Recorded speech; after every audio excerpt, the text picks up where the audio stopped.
There are moments that surprise and delight the mind and the senses. Introducing Sound Art, the world's first truly customizable, concealed, flat panel art speaker system. A revolutionary combination of incredible sound delivered from your most meaningful pictures. When art and technology intersect, there is a seamless blend of creativity and function. I'm alive in the streetlight, pulling at the stars in the moonlight. Every time I feel you close. With Sound Art, anyone can print their own artwork or pick from numerous licensed artwork that we have. The possibilities are limitless. Enjoy beautiful and amazing sound throughout your home. The entire surface of your artwork generates incredibly robust sound. Your art never sounded so good.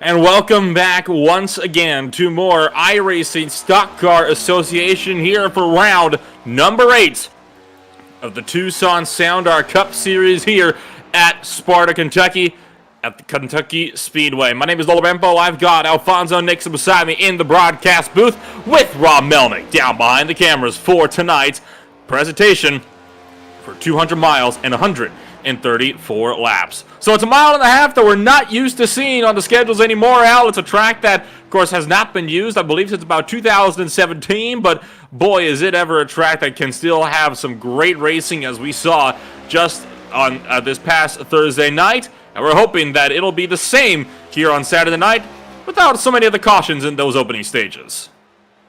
Yeah, definitely. Hopefully we can get some good green flag laps down. But if you're looking for a race that you're just going to kind of be able to put the hammer down and just kind of stick it there all the way to the wall there for 1.5 miles, this is definitely not that track. This track has proven to be a handful for all drivers' skill levels. What are you thinking about that? I think that combined with the hot track temperatures means we are going to be in for a very interesting race, just like just like the last race was about 3 nights ago. And you mentioned, of course, how this track is a handful, and a lot of these drivers found that out the hard way over on Thursday night for the Butt Kicker Cup Series, when you had so many drivers being spun all the way around, and that was just from stamping on the throttle too early, because these guys not so used to running that the 670 horsepower package nowadays on these mile and a halves. It's the first time we'd able to see this in play here on these mile and a halves. The first time we actually saw it in play was on a short track. But of course, these drivers already more used to a higher horsepower, low downforce package as it was with the half-mile facilities. So it'll be interesting to see how tonight's race is going to play out. Yeah, but that high horsepower package definitely packs a punch. And if you're just not right around that throttle, it doesn't matter exactly where you're at on this track. You stand a good chance of doing the Ferris wheel, or the merry-go-round, if you will. But I think we should be in for some pretty good, exciting racing. We got some names on this board that we haven't seen before. Looks like that 19 car Kyle Green is coming back and putting himself on top of the leaderboard. So that's going to be pretty interesting to see. It most certainly will, and about 45 seconds left in qualifying. 11 drivers have set times so far. It's about a 7/10 of a second split from first place all the way back to 11th, and it's a very even split so far throughout the field. You got a couple of guys in their own little brackets so far, and that is still a good half of your field that is yet to qualify and who will not be making a qualifying effort here today. As you watch Kozlowski go 6th fastest on the boards. Yeah, and speaking of the boards, we got also the number 6 car of Mark Johnston. We're making his debut here tonight, as well as the 77 car of Ryan Strunk, I believe. So there's some new names that we'll be looking at, seeing how these guys actually stack up in the field as qualifying comes to a close. And as qualifying comes to the close, you all know what that means. It's time for the USA National Anthem. Oh, say, can't you see by the dawn's early light what so proudly we held at the twilight's last gleaming, whose broad stripes and bright stars through the perilous fight o'er the ramparts we watched were so gallantly streaming, and the rockets red glare, the bombs bursting in air gave proof through the night that our flag was still there. Oh, say does that star-spangled banner yet wave o'er the land of the free and the home of the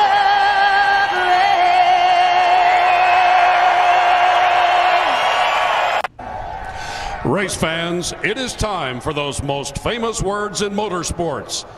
Drivers, start your engines! Starting on pole position for the Sugarlands Distilling 200 from the Kentucky Speedway will be none other than Kyle Green, making his return after taking a bit of a hiatus from ISCA competition. Josh Schofter will line it up beside him on the front row. Chris Severa is down in third place with Chris Johnson in fourth. Kenny Powell sitting down in fifth place on row number 3 with Al Kozlowski beside him in sixth. Frank Flores is going to be in seventh place with Don Avery down in eighth. It's John Mullins, and then, of course, Mark Johnston making his ISCA debut. And rounded it off here in 10th place here, Al. Yeah, 11th place going to see Jay Hone in that 12 car, and with Robert Pattengale alongside him. 13th place is going to be Brian Johnson, and 14th place is going to be Eric Kling. Wayne Grassi starting in 15th with Paul Olsen in 16th. Gary Adamson in 17th with Ken Aland in 18th. And Ryan Strunk, the newcomer, rounds out this 19-car field. So 19 drivers getting set to duke it out here tonight from the Kentucky Speedway for 134 laps. As always, 3 stages in play over the course of the night. Stages will be at laps 25 and 50. And with the field window being about 48 laps, that means it's going to be a very easy one-stopper in that third and final stage. If it goes green out, just run until the tank's dry, top it up, you're good to go to the end. Yeah, that's if you can avoid the mayhem that so many drivers on that Thursday night race seem to have found early on. So if these drivers can actually navigate their way around that mayhem, if you will, and be fortunate enough to be available in that third stage, then yeah, definitely one stop and drop. And it looks like the last of these drivers still waiting to get gridded on up. That'll be the likes of Martin Johnston, who has missed the call. So Johnston will be starting his race here from pit road. And he'll be starting this race. That means back in the 19th position with a bit of a stop and hold penalty to kick things off from missing that starting call. Your other rookie coming into today is going to be that of Ryan Strunk, starting 18th place. One of many drivers that opted not to set a qualifying time. But we can look forward to seeing what these newcomers will be able to do with us here tonight in ISCA competition. So, as we get set to go racing here. The pace car taking this field of 19, make it 18 cars strong with 1 in pit road. What do you think we can potentially expect coming on over into tonight's 134 200-mile event? Well, I think you can expect cautions. I just hate to say that, but this track has proven to be a true handful. So I think we truly can expect to see some early race cautions, and maybe 1 or 2 in each stage. That's my prediction. Coming around through 3 and 4 this time by. Of course, waiting for that iRacing green flag will be that of Kyle Green up in front in his Bass Pro Shops Toyota Camry in the number 19. Good old Martin Truex Jr. throwback scheme there. What did you say? Oh yeah, absolutely. And it's just going to be interesting to see how patient these guys are as we get ready to go green flag racing here in Sparta, Kentucky. Waiting for the iRacing green, and now the green flag flies. We are underway here from Kentucky Speedway, and how about the jump from Josh Schaffner? Green still holding the inside line, but it's a dead heat between the 19 and the 50. Down to the turns 1 and 2 for the first time tonight. Chris Severa gonna be right alongside as Schaffner falls back to second place. Severa trying to make it third. Green trying to block 2 lines at once at the moment as Severa slings it down into turns 1 and 2, and it looks like Mark Johnston going to be able to get back on course. We're going to lap down, and Kyle Green will lead the opening lap, but for how long? As Severa looks to take it early here into turn number 1 on lap number 2. We're definitely having some side-by-side racing, almost three-wide racing for the lead here as we get this thing going. These guys aren't even waiting on these tires to freaking warm up. They're already going out here getting at it as Severa keeps his number 62 forward on the inside of that 19 car of Kyle Green. A solid battle for the race lead up in front, and Green able to rip the high side, pulls around and gets the nose clear, but not the whole car as they get back to start finish. So Green once again leading the first 3 laps. Look at Severa trying to pinch Green all the way up into the outside wall, down the front straightaway, but in turn, Green trying to hold the 62 on the bottom side. Both drivers trying to prevent the other from being able to get a drive. Severa knows how much better Green is around the outside line of these corners, wants to prevent it from being able to turn in, while Kyle Green just wants to try to make sure that the 62 car can't get a drive out. Out of turn 4, though, at the end of lap number 3, and Green finally, for the first time, clears for the race lead. So now we have a definitive race leader. It's just going to be interesting to see how long Severa's actually going to sit back there. We haven't had a very good amount of competition early on, but this race right here, I think, is actually shaping up to be just that.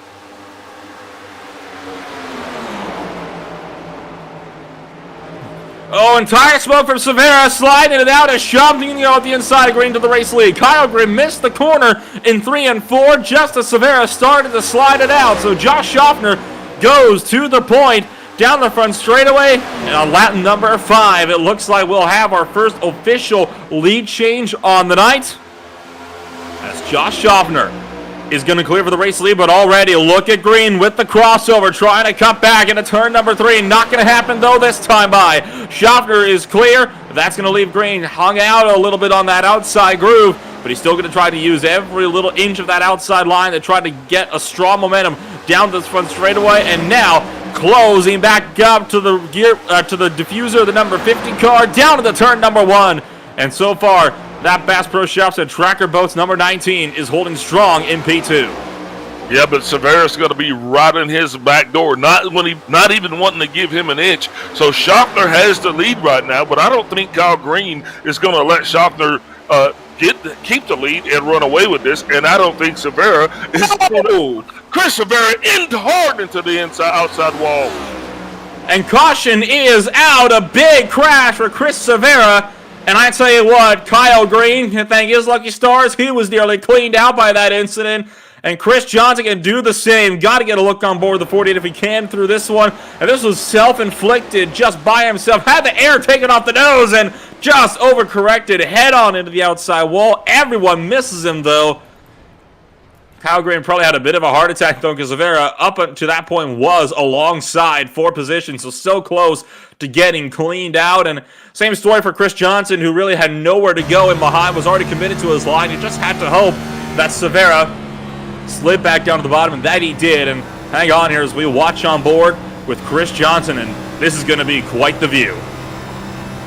Yeah, looks like Johnson himself was even playing a little pin the tail on the donkey with the steering wheel. That's just the thing I was saying about this track with that horsepower. You know, if you just get it just the wrong way at the wrong time, it just like there was a very hard into the wall. And that's going to not be too good for him because he actually had one of the best cars out here on the track so far.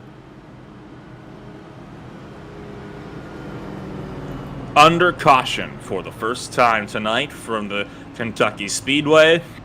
About on par with where we ended up on caution the last time by. We were already overdue for one. We already had a couple of cautions by the time we reached this point in the race back on the Thursday night series. So overall, I'd say a much better start for us here tonight. And it was some solid racing as well up front, especially for the lead. It was hard, but boy, it was clean. And everybody's still on the lead lap, so we are not going to have that one lap extension for lap cars to come down pit road, which means this could be a relatively quick caution. I would be surprised if we weren't already 2, maybe even 1 to green this time by at the line. Yeah, we even actually had about 3 cars coming down on pit road for adjustments to include Chris Severa. Not spending too much time down there, as I don't think he wants to go a lap down, but it'll be interesting to see just how much of his damage he can get fixed and if he'll be able to get back up front and give a go for this thing here in the later stages of this race. So, Nolan, the fortunate thing about that caution is that it did not involve, it was a single car spin, no other contact from any other drivers. So what is your take? What do you think we're going to see here tonight? Well, we still have just about everybody running up to speed here in this field. We'll have to wait to see how much damage Severa will be able to fix under this caution period. And so far from this first stage, I think we've already got a good taste of what we can expect to see throughout the at least the first 2 stages here tonight. Just hard-fought racing through and through, as we are now 1 lap left to go before we go back green flag racing, which will be the first lap where we hit double digits. Now, this is going to be interesting because Schaffner will actually control the start. So, you know, how much of a jump is he going to try to get? And this will be an opportunity for Green to get that Bass Pro Shops Toyota back out front as well. So I don't think these two have actually dialed it in head to head yet, but this is going to be that opportunity for us to see who has the faster car.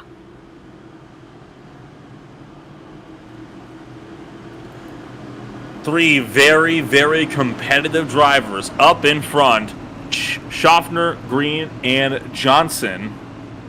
Don't forget Powell. Don't forget Powell. The points runner-up absolutely still has to see what he can do, but of course that was big for the points championship as well, as that was your points leader of Chris Severa that got taken out from his own doing under this first caution on the night. Schaffner jumps early. And we are back to green flag racing. Kyle Green's already cleared to the bottom and going to jump down the line. Here comes Powell, though, forcing the issue down into the apron. Nearly hooks Green in the process down into turn number 1. The 24 car saw the pinch coming and did not lift, pushed his way, and is now trying to go up into third, as Green is now trapped in a G&G sandwich with Chris Johnson trying to fend the top and the bottom for second place. Nothing says welcome back like Kenny Powers closing the door on Kyle Green. As we go ahead and continue this green flag racing, looks like these guys are going to just do just that. They're going to keep battling, but look like Schaffner's taking advantage of the situation, and he's running away with the lead. Biggest lead that anyone's had so far today. Oh, and Green bobbles through turn 1. He's going to slide up in turns 1 and 2. That's going to give another big advantage to Schaffner. Already a second clear as Chris Johnson clears for second place. Powell alongside for third. They're now 3 wide with Kling in the middle. Kozlowski on the bottom and Green up top. The 19 car, though, with the good save. Powell's going to clear now for the 3rd position, and Green just tucks in line between Kling and Powell. He is no doubt going to be eager to try to fight his way back up through the order. Yeah, these guys are definitely putting there, as that 95 car is going to come and stick his nose on the inside of of the 19. So the 19 right now has just got to find a way to get back in line. I thought he liked that inside line better, but I remember now Severa actually did push him to the outside. So if he's going to continue to run that line and maybe try to get a run going, as we see as that 64 car is now coming into the frame as well. John Mullins and now Kozlowski is starting to duke it out side by side. This is the battle for 6th place. Kozlowski will get the run from the inside line, but he's going to bobble it out of the apron. That shoves Mullins up. They both have to scramble at the exit turn number 2. And here comes Ryan Strung in the number 77 car. Started way back in 19th place, stone dead last. He is now well up inside the top 10. And potentially has the speed for a top 5. Another caution comes his way. He's now side by side with Severa, trying to regain lost ground as well. Yeah, that's exactly the name that you had to see, because all of a sudden Chris Severa sneaks back into the top 10 just to show that he is not done, as he's just trying to get himself up into the top 5.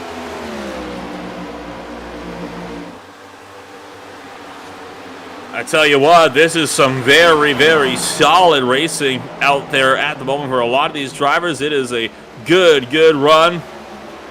And Mullins still looking to duke it out with Wayne Grassi as well, just in behind. This is the fight for 8th and 9th place on the racetrack. 4 stage points, it's worth noting. Rounding lap 15, it will be just 10 laps to go in stage number 1 this time by at the line. And oh, treble turn 1. Don Avery has gone around and the caution flag flies.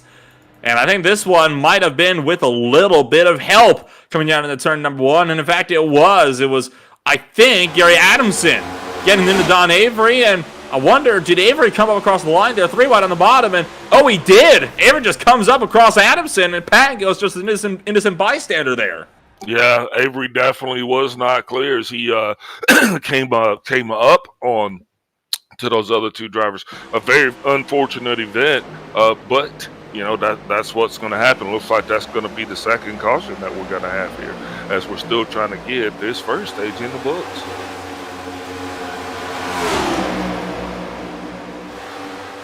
Spotter must have been calling 3 wide, and not sure if he thought there was more room up to the wall, but when you're 3 abreast, you'd think you'd leave a little bit more space than just half a track to work with, especially if you're on the bottom side. I think he was trying to just up and arc it into the corner. This is on board with Ken Ayland.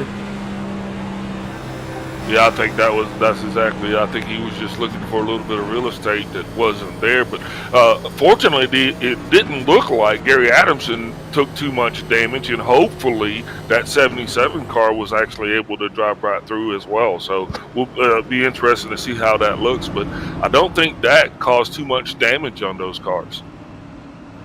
A number of drivers in pit road, among them Severa, Mullins, Johnson, Adamson, Pattengill, Olsen, and Avery. So obviously the 3 drivers collected in the wreck, no surprise there, especially for Don Avery, who is up in smoke down the pits, as you can see him there just at the middle of your screens, a bit further in the background, and that motor just expired. So Avery going to be out of the race from here. Yeah, and it was the 17 car of Pattengill. I don't know if where he was located at, if he was actually able to get a clean drive through, or if it actually would have been some front end damage. So that would be. Oh, he absolutely would have gotten the damage. He was 3 wide on the outside. He got shoved up into the wall because of all of that.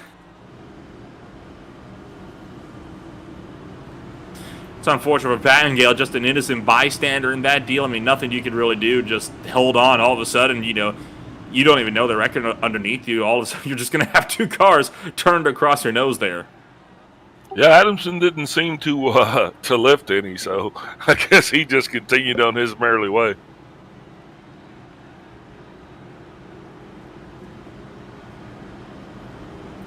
Will it be 1 to green this time by, or will we have one more? Don Avery is going to be the first driver who is going to be effectively out of this race, as it does take a substantial amount of time. I believe it's about 30 to 45 minutes to change an engine out, so that's going to eliminate Avery from race contention as we're 1 to green this time by. Lights are out on the pace car. Time to double them up and get ready to go green flag racing again. This has actually been a pretty good race so far. The racing's been hard, the racing's been clean, and laps times have been consistent. Had a couple of drivers that seemed to have fallen off the pace, but then they got right back on and back up to speed. So we hadn't had any major penalties so far, which is a good thing for all the drivers involved.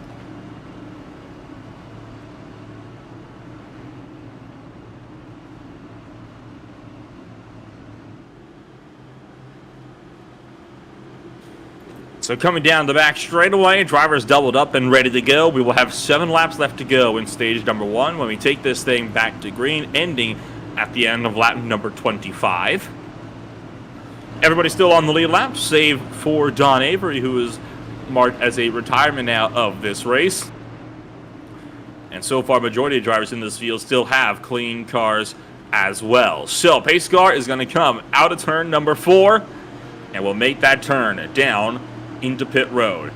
Putting it once again in the hands of Josh Schaffner, who's going to jump early, take us back to green. Chris Johnson gets a bit loose on as he gets on the power, and green already going to make the charge up into second place as Schaffner already cleared by multiple car lengths into turn 1. Schaffner wasting no time to get that Precision Chevrolet running, but now green is going to try to show him way. Actually take a little bit lower line than he had been, but he's definitely got his back windows full as he's got those G&G teammates be closing that back door in them on him pretty soon. Johnson trying to work the high line, but he's getting a bit unsettled in the 48 car. Has to tuck back into line. Kenny Powell for the 4th position, going to be going with it as well. Eric Kling, Ryan Strung just in the back as well. We talked about Strung having the pace for top 5. He just pushed his way up into 5th place now, up the inside of Eric Kling. That 77 car looking at bounds. He gets loose on the bottom side. That inside lane just does not work on these restarts. No, it really doesn't. You got to wait until those tires get a little bit warm, as we see that 95 car gets just a little loose there, and it's going to allow that 77 car to come up along the outside, but this 95 car still going to hold that position clean, not just wanting to give it up just yet. And these guys are battling 4 points as we come 4 to go here in this stage. 4 laps left to go. Well, 4 go at the line. It's currently 4.5 to go down the back straightaway. Strong still working the top line from Eric Lane just behind Grossi and Severa looking to fight. Grossi's going to take it 3 wide down the inside line. And Ryan Strong, I think, will lose out the most in that run as Eric Lane will clear, I think, just not quite. Grossi still holds the bottom as we're 4 to go in stage 1. Yeah, and Grossi's going to have Severa right there on the inside of him, not wanting him to even lift us a little bit. So this is going to get even more interesting as Severa's going to try to go ahead and get that 62 car back up here into the top 5 as well. Severa's up to 6th, putting their claim back 1 to 7th, and now trying to close up on the Pennzoil Chevrolet of Wayne Grossi. And Severa still looking very, very strong. It is very pink cancer awareness number 62 Ford Mustang. Up the road, Chris Johnson is going in the fight for second place up the inside of Kyle Green with 2.5 laps left to go. Josh Schaffner cleared by 1.2 seconds, leaving this the furthest battle up the order, currently 4th position coming to the end of the stage. Yeah, Schaffner definitely looking like he's going to be the man to beat for this first stage, but that battle's not over yet as Chris Johnson is going to be trying to get to the inside of that 19 car of Kyle Green. Kyle Green just going to try to do everything he can to hold him off as he's going to be really looking forward to, I guess, first ever stage points for himself as we continue on and get ready to put this first stage in the books. Coming around 3 and 4, it'll be 1 to go. This time by in stage number 1. Johnson better around the inside line on entry, but Green just hasn't beat on exit. And you saw it there. Chris Johnson tried, but he couldn't get there out of turn number 4. He's got 1 more lap, though, to try to make something on that Bass Pro Shops number 19 Toyota Camry just up in front of him. Down the back straightaway for the final time in stage number 1. Johnson stepping the back end out, just getting a little bit loose.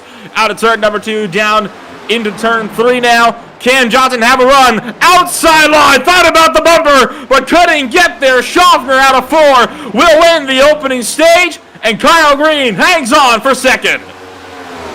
Chris Johnson's going to be third. Kenny Powell finishing in fourth, with Chris Severa in fifth. Wayne Grassi in sixth. Eric Kling seventh. John Mullins in eighth. Ryan Strunk in ninth. And Frank Flores rounds out your top 10. What a battle for the stage one podium positions at the end of lap 25. With the caution now out for the first time tonight, we'll take a quick step away and we'll be back in just a few moments.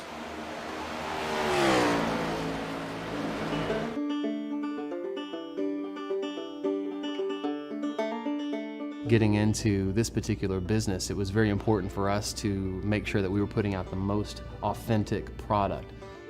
Sugarlands Distilling Company is a fantastic distillery in downtown Gatlinburg, Tennessee. Our goal is to spread across the country. We would love your help in doing that.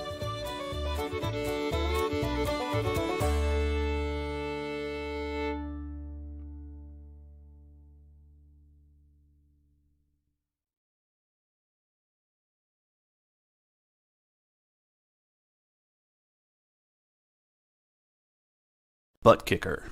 Feel what you've been missing.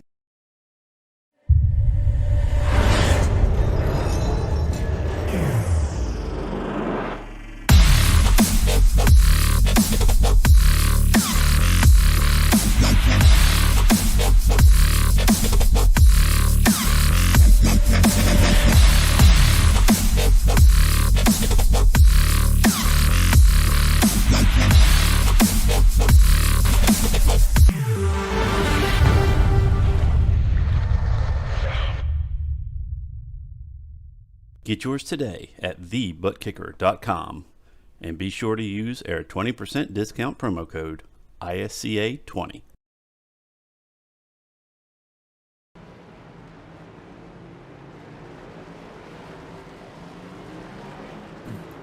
Well, we are back, and with pit stops just getting underway, the notable story, Chris Severa, Brian Johnson, two drivers that did not pit under this latest Stage 1 yellow. Before we get too much into detail on that, we're going to see if we can't get in touch with your Stage 1 winner. Josh Schaffner is going to be taking home the Stage 1 win, and by some margin as well. That's got to feel good for you here in this opening stage here, Josh. Yeah, it sure does. Yeah, I kind of did a little work on the car during kind of warm up there, and yeah, I think we maybe got something dialed in here, and like the balance there. Just I really don't know how it's going to do on a longer run, and that's probably going to be the big question mark here. Is kind of getting through this stage, and then as we get into that final run, just see if we got the pace after 25 laps. But feeling good about it here on the first stage. So how are you going to be feeling for the second stage? Because Kyle Green has been definitely looking like he's going to be quite the threat for you, along with the likes of course, Kenny Powell, if they can actually get up to you on these restarts.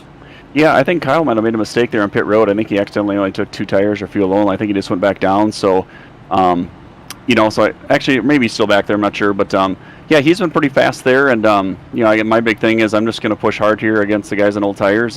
Put this thing out front, getting clean air, and hopefully just pull away again. Well, fingers crossed that you'll have a solid run for you here tonight. Before we let you go in here, Josh, anybody you'd like to shout out for that number 50 Premier Racing Setup Shops machine? Oh, yeah, just want to thank everyone here at ISCA and, Tucson Sound Art, you guys up in the booth for doing the broadcast as always. And, hopefully we can, talk about the sponsors if we get this thing in victory lane later on tonight. Thank you, Josh, for taking the time to join us up here tonight. Congratulations on a Stage 1 win. Best of luck in Stage 2. Thank you. That was your Stage 1 winner, Josh Schaffner, and he mentioned, of course, Kyle Green coming back down pit road. I did take note of that, Al, and I did check both pit stops, both of them, fuel only. What do you think the thought process is behind that one? Maybe just wanted to start a bit further to the rear, get out of the melee a bit? Yeah, I definitely think that's what he's doing because he's already seen what his car can do up front. But for him, he's in it to win it. I don't think he gains anything as far as the stage events just because he hadn't been running so far in the season. So I think this is definitely a strategy. He wants to just kind of get back there and kind of get himself set up for the longer haul, see how those tires handle maybe after you got a couple revolutions on them. That's what I'm thinking he's doing.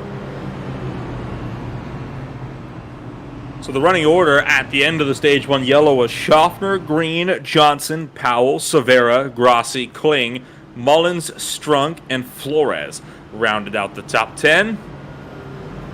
And how about John Mullins, now starting up in 3rd place after finishing 8th all the way back in stage number 1.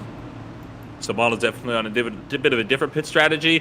And of course, it is again worth noting that Severa and Johnson did not pit under that latest caution. What do you reckon the thought process behind that is for Severa and Johnson? Yeah, not to second guess him, but Severa spent enough time on pit road. I think he got all of his damage fixed, and he got us some good tires. So now I think he wants to get that 62 back out front so he can actually show the way. Because I believe his car's probably been running better for him in that clean air. So it'll be interesting to see now that he's out there, how long he can stay out there and battle these guys off as the lights are off on the pace car. And we're going to be getting ready to go back to green flag racing here pretty soon. It's not to say that they both haven't pitted. Of course, Severa's pitted a couple of times, and Brian Johnson also pitted under the last caution. That was not for the one that we're on now, for the stage caution. So who knows? Maybe that'll play out into their hands later on here in stage number 2. But they're starting up front. Meanwhile, at the front of the field, as the pace car is down and in, we get set to go back green flag racing at the Sugarlands Distilling 200. As they enter the restart zone, and the green flag drops, so it was a long hold, and Brian Johnson is clear for the race lead. Olsen already dropping to the back as they're double file, 3 wide into turn number 1. Eric Kling fighting the middle line around Powell and Grassi deep in the field, as Schaffner already up to the pole and going to be under fire from Severa, who tries to take it back into turn number 1. There's Chris Johnson making a late look to the inside line of John Mullins, starting to slip deeper into the field. Brian Johnson under heavy fire as well for 3rd. Yeah, Brian Johnson actually having some damage on the right side of that car. I'm pretty sure it was some earlier incident, so he might just find himself slipping a little bit further back into the field as Josh Schaffner set the show the way as we begin stage 2. Kling working the top side with Kenny Powell down low, and up front Severa looking to take that lead back from Josh Schaffner. Schaffner's got fresher rubber though, and is going to take full advantage of that and powers through on the exit of turn number 4. Down the front straightaway, Schaffner cleared by 3/10 already. So look back to 6th place. Strunk and Powell both looking to duke it out in a cornering drag race through 1 and 2. Man, this has been nothing short of spectacular. We've had some great racing going through stage 1 as we're getting ready to go into stage 2. So stage 2 now, guys, they made some adjustments. Now it's going to be interesting to see how these guys that are in the back, if they're going to stay in the back or if they're eventually going to start to close that gap a little bit to the guys in the front, just like that 64 car right there that we're seeing.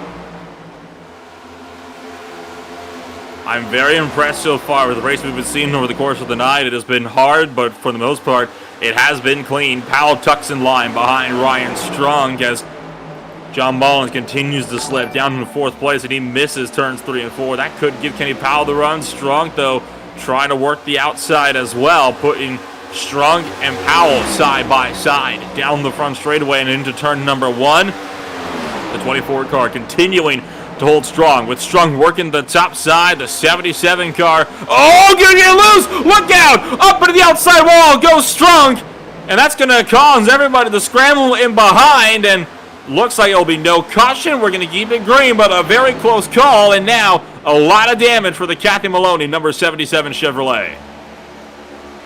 And that's exactly what I was saying. You know, you're cruising along, and all of a sudden, with this horsepower, if you just don't hold your mouth right, you could find yourself getting to go all the way around again. But excellent way that he saved that, and we didn't actually have contact and have a caution or more cars damaged. So as we keep this thing running green, it's going to work out in everybody's favor because they're getting the chance now to see how their cars are going to handle as those tires get up there to 25 plus laps, because the tire wear is actually not really well here.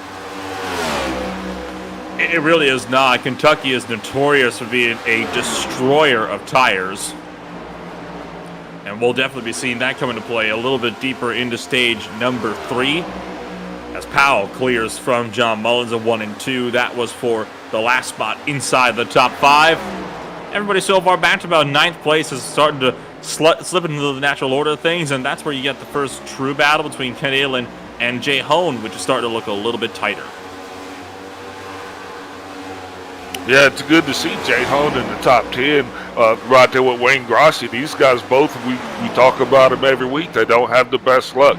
So for Hone to be able to stick around this deep in stage 2, that's something he hasn't done in a while. So good to see him actually inside the top 10 with Ken Aylin just bringing up the rear on there. And, you know, Frank Flores, another guy who we've seen Flores do a lot of great stuff, but it's good to see these guys actually being out here being competitive tonight.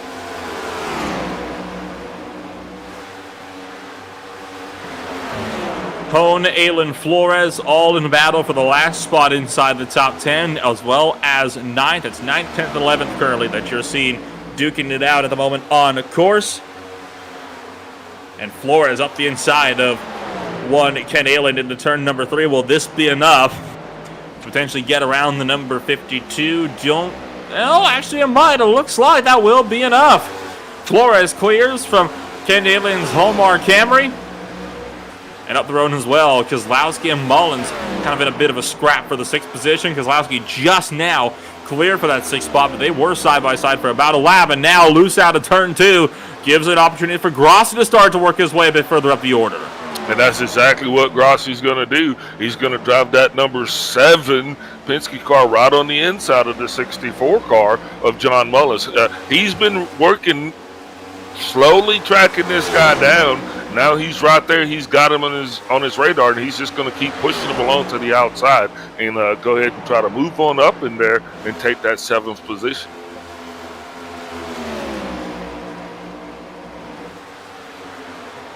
And take that 7th position he will. John Mullins is now going to be looking to maybe see if he can fight that one back, but I don't think he's going to be able to get there. Up front, Kenny Powell and Eric Kling, G&G teammates, going to be swapping hands down the front straightaway.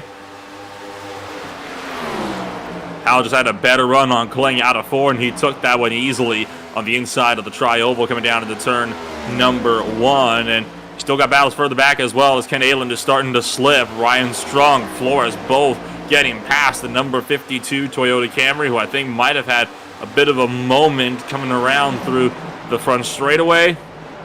But the 52 car, I think that tire wear is starting to sink in as he's starting to slip further back as there goes Strunk. Outside line on Frank Flores down the front straightaway already with under 10 laps to go in stage 2. And that's just it. So Nolan with under 10 laps to go, I mean, it's go time. This is the time to actually stretch your legs because you've got nothing to hold back. So I'm wondering now how come these guys aren't putting the hammer down and getting up there a little bit.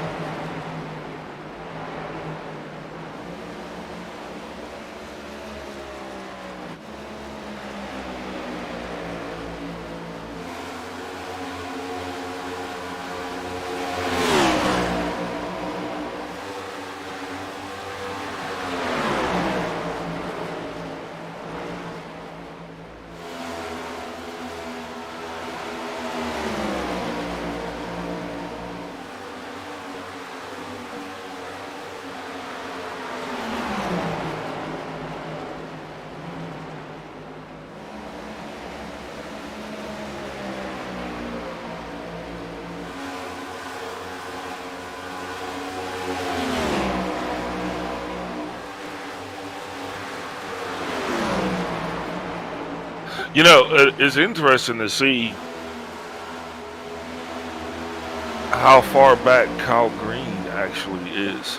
So I don't know if that's indicative of not taking tires, and that's showing us, you know, like, hey guys, this is what that's going to look like. But he didn't march out to the front like we kind of thought he was going to do.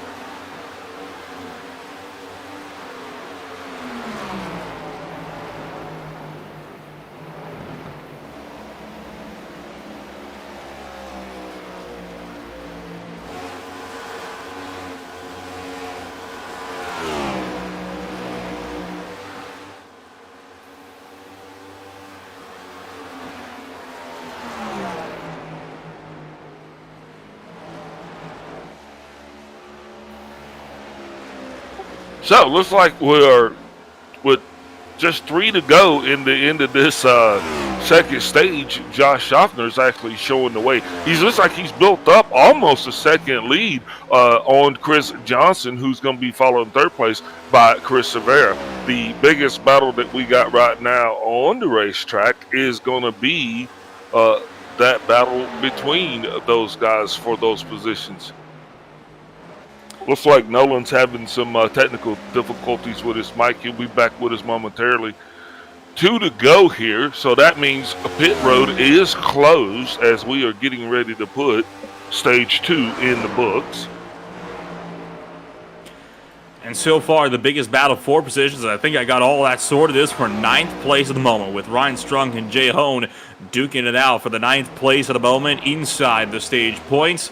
Of course, got battles outside the stage points as well, but when you talk about point scoring positions, that's the one to watch at the moment. Yeah, Josh Schaffner, though, definitely has got to be loving the position that he's in. Like he said, he made some adjustments, got everything dialed in, and he has done just that. He has put on a clinic in this stage 2 as we get ready to put this thing in the books. Looks like no contest whatsoever for him, as he will become our stage 2 winner. Oh, and Kenny Powell sliding out on the back straightaway will lose 4th place to Al Kozlowski.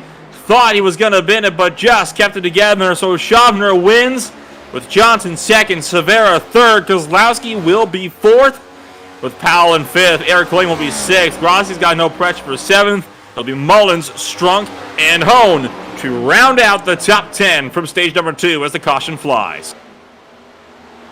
And those are those point positions that pay. So now it's for all the marbles. Great race so far through the first 2 stages. Everybody now, I think we're going to step away, take a commercial break, and then we'll be right back.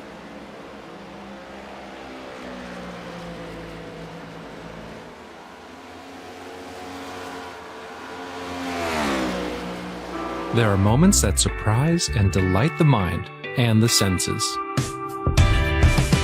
Introducing Sound Art, the world's first truly customizable, concealed, flat panel art speaker system. A revolutionary combination of incredible sound delivered from your most meaningful pictures. When art and technology intersect, there is a seamless blend of creativity and function. Come alive in the streetlight, pulling at the stars in the moonlight. Every time I feel you close. With Sound Art, anyone can print their own artwork or pick from numerous licensed artwork that we have.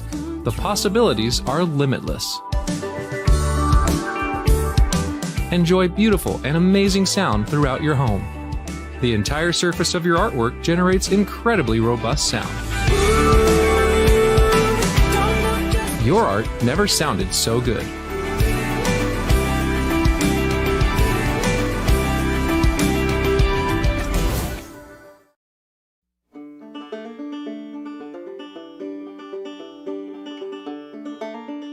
Getting into this particular business, it was very important for us to make sure that we were putting out the most authentic product. Sugarlands Distilling Company is a fantastic distillery in downtown Gatlinburg, Tennessee. Our goal is to spread across the country. We would love your help in doing that.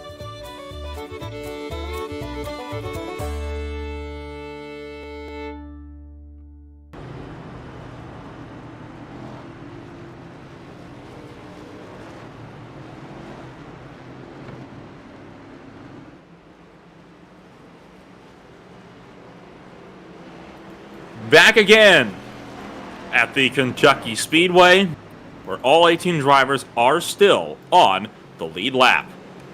We talked to Josh Schaffner for stage 1 when he won the opening stage, and while Schaffner won stage 2, it was Chris Johnson this time by to be the runner-up, and he was 3rd place as well in stage 1, so a decent points haul for you so far tonight. Chris, you looking to make that just a little bit more and put that car in victory lane by race's end?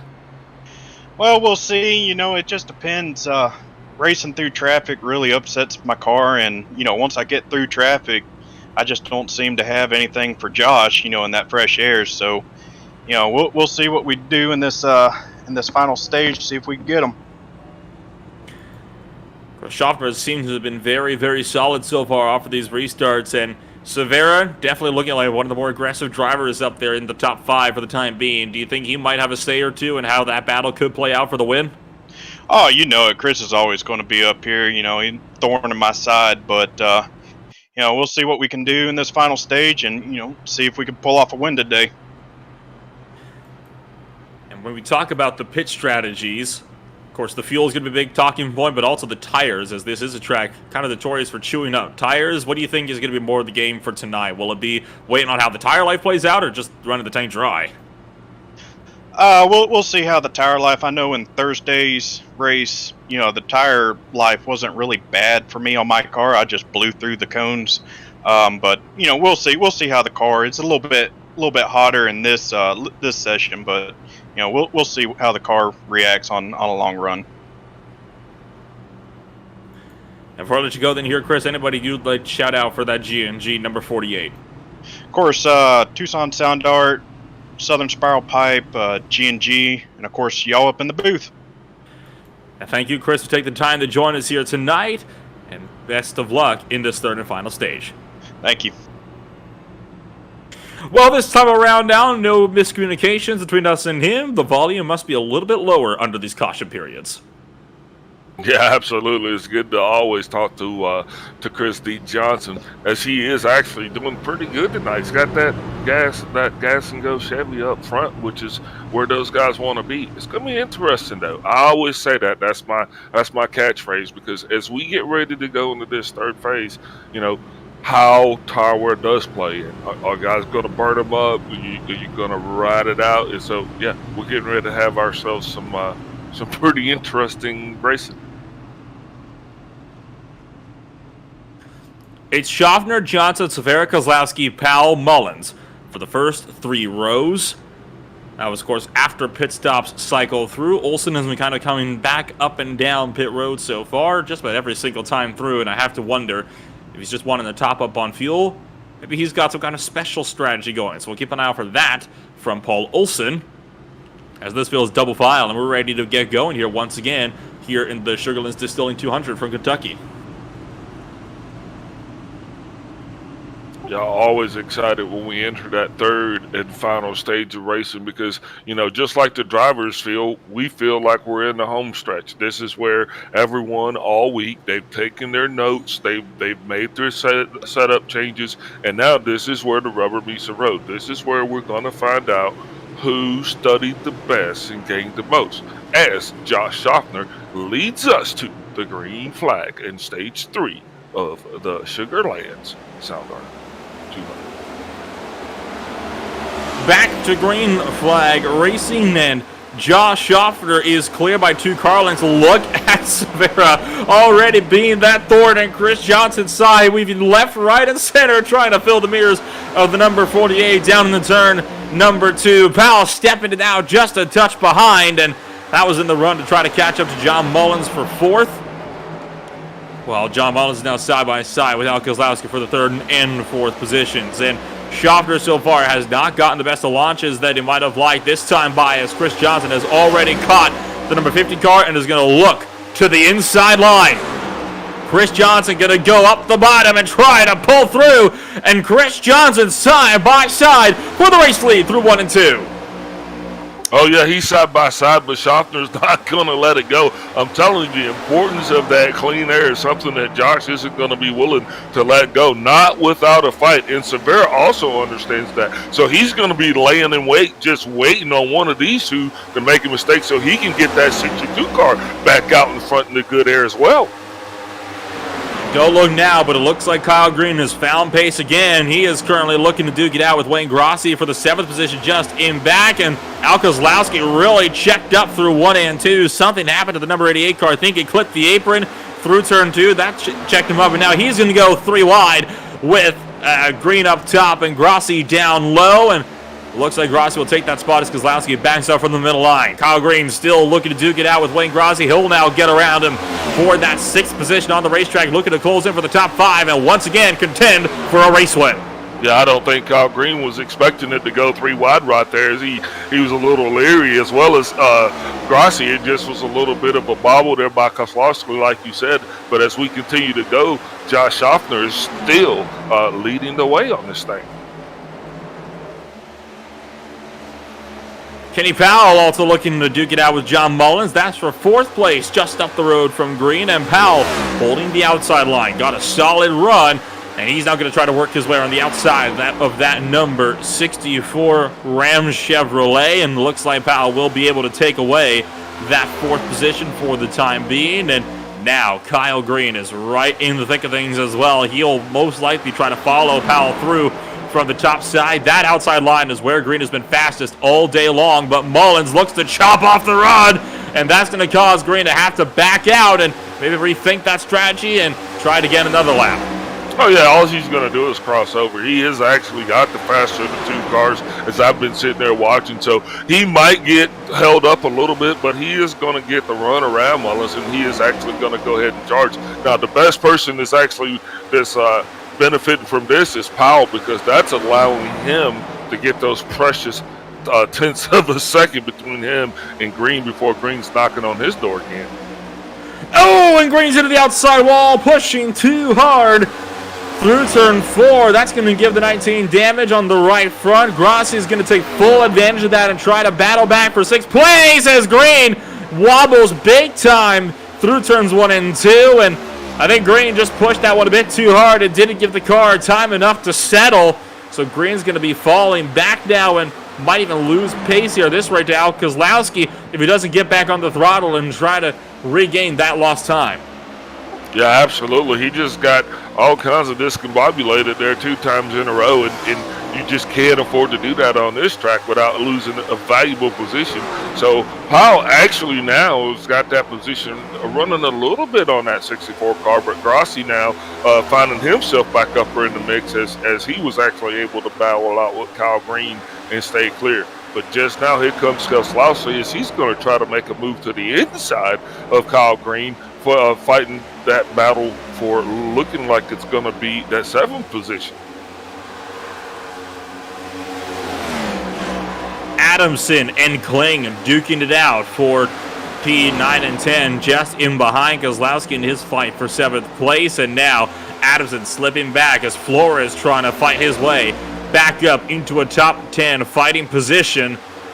But so far, Adamson still working the high side in his Monster Energy number 36 Ford Mustang.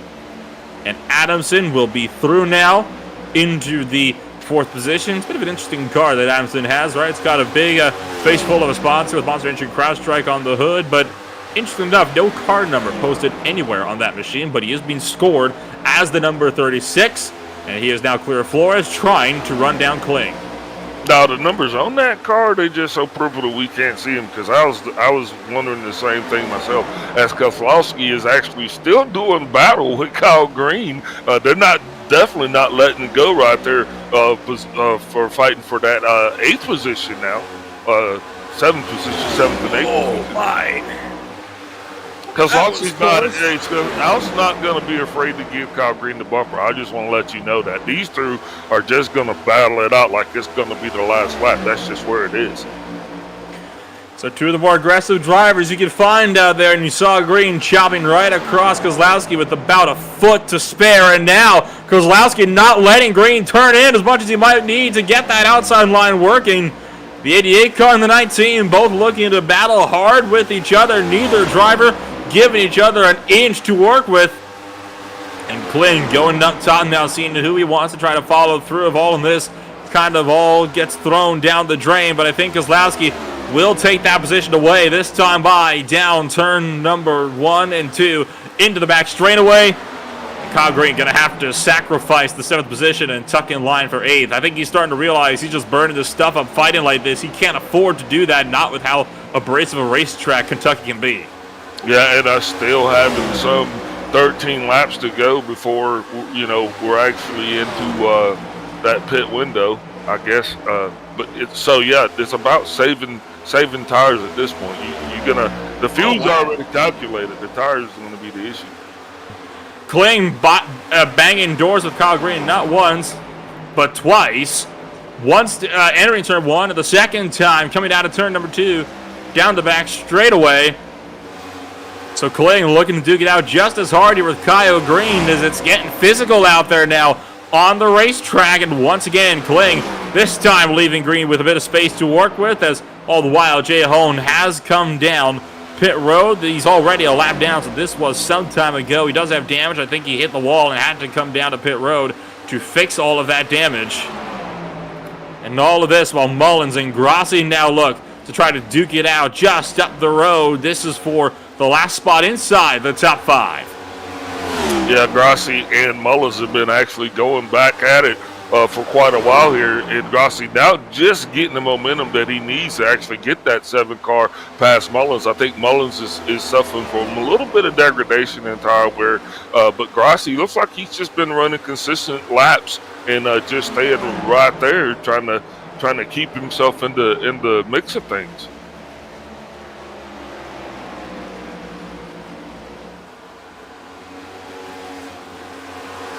Getting closer and closer now to halfway. I believe it's going to be halfway this time by at the line on what has been an absolutely phenomenal battle so far throughout this race. I mean, this has just been non-stop action from start to finish. Where do you even look to unpack a race like this?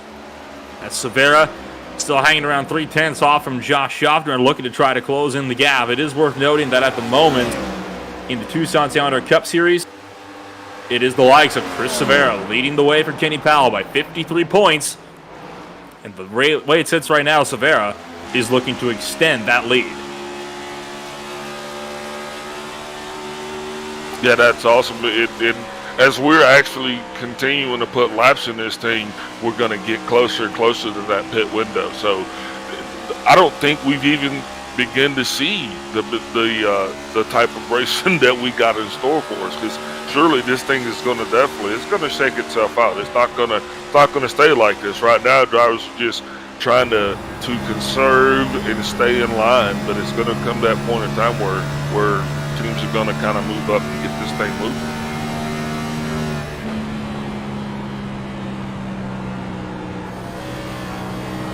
Eric Kling and Al Kozlowski going side by side for 7th and 8th place. That'll be a pass for Eric Kling if he can make that one work on the inside line. Will the 88 try to cross him over out of 4? Looks like he will. Kozlowski trying to find the inside, but Kling's still clear and comes down the cross just to drive the point home.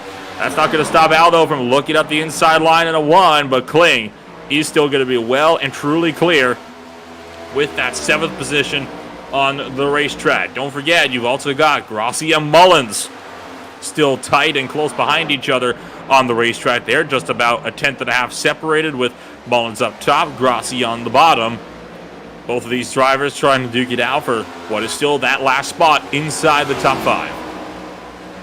Yeah, I don't think Grossi wants to give that spot up, so looks like he's going to have to do everything he can to make that number 7 car as wide as it can to make sure that he doesn't lose that position to John Mullins. Mullins, though, he can't be too upset with his performance here tonight, as he's actually showing pretty good for his first run with us.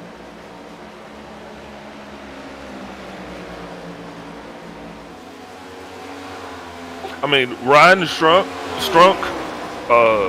Kyle Green, Mullins, these guys are all doing a phenomenal job here tonight. Even Mark Johnson, as he's looks like he's our last car on the lead lap, but he's still in the thick of things. Definitely no way shape out of it. Just very, very happy to have these guys joining us here in this Tucson Cup Series. And lap traffic of Jay Hone is going to check out the likes of John Mullins. That lets Grossi through. And how about Eric Kling now, able to close up to the back end of the number 64. All of this while we are about halfway through our estimated fuel window. It was about 48 laps was the estimated fuel run. And now we're 24 laps into this run.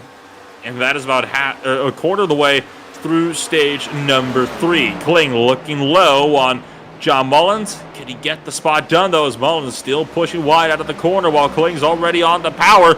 Kling up the inside, and I don't think there's going to be anything that Ram 64 Chevrolet can do about it. Oh, he's not done yet, though, Nolan. He's gonna try to do everything he can, but that's what usually brings out those cautions. But it's just been such a clean race, great racing, clean racing. This series is spot on. These guys are definitely giving each other respect, but still very aggressive, but just good racing.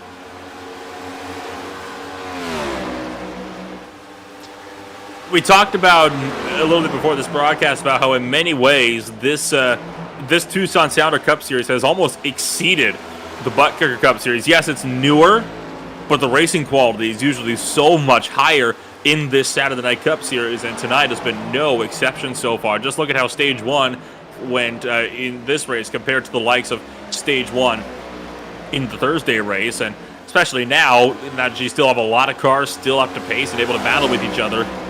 We're getting this very exciting third stage as well. Look at Kling.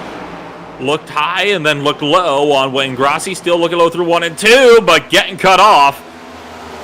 Kling forced to try to maybe find a different way around the number 7. Yeah, Kling has actually been on a march for a while here with that car. He's actually come all the way from pretty far in the back. So this has been another one of those battles that's just been waiting to prove. But what do you attribute that to? Do you think it's just more time in the car with more laps on the track to make the quality of racing a little better? I think that, and honestly, I think the roster is a big helping hand of this as well. There are some different drivers in this Saturday Night Series than there is in the Thursday Night one. But I think that is also a big reason why we're having these types of races, because these guys in the Saturday Series are just able to fight together so much better. And I mean, look at this battle just even been in here for 5th, 6th, and 7th, which has been going back and forth, on and on for the last 20 or so laps. And it is showing no sign of slowing down. It is not going to slow down, because just like that, as Kling's actually been able to close the gap on Grassi, Mullins has closed the gap on Kling. So that's actually making for some great three-way racing for that 5th position, guys. These guys are actually, if you think about it, they're battling for the 5th spot. So far done with this type of good gridlock racing here. Kling down low, sending it on the number 7 who pushed up, and I wonder if Wayne Grassi is letting him have it here as Eric Kling clears by the time they get out of turn 2. And now here comes John Mullins. Grassi's blocking low, not letting Mullins get in there. As the number 7 car going to hold on for now on the 6th position. Mullins, though, maybe tried everything to try to find his way through, as I think Kling just scraped the wall up in front. In fact, he did just that. So Kling with a clean car no longer. As John Mullins looks to try to follow him through to get that 6th position. All the while, look up to the lead. Josh Shovner has lost ground to Chris Severa. That gap was down to just 1/10 of a second, and less than that down the back straightaway this last time by. Severa's there and is trying to go for the lead. Well, Chris Severa is definitely trying to get his car back up into that good air, that Josh Schaffner has won it. So now I guess we're starting to see who has the better long run car. Because this right here is what we're going to find that out, because you've already got that 25 or some laps on those tires. So as those tires wear away and the fuel tank runs down, the car starts to handle a lot differently with this high horsepower package. So yeah, looks like Severa Mata did his work and could be closing the gap and trying to get that 62 car back up front again. Does seem to be kind of cooling off a little bit. That will have something to do with it. It's 113 degrees now.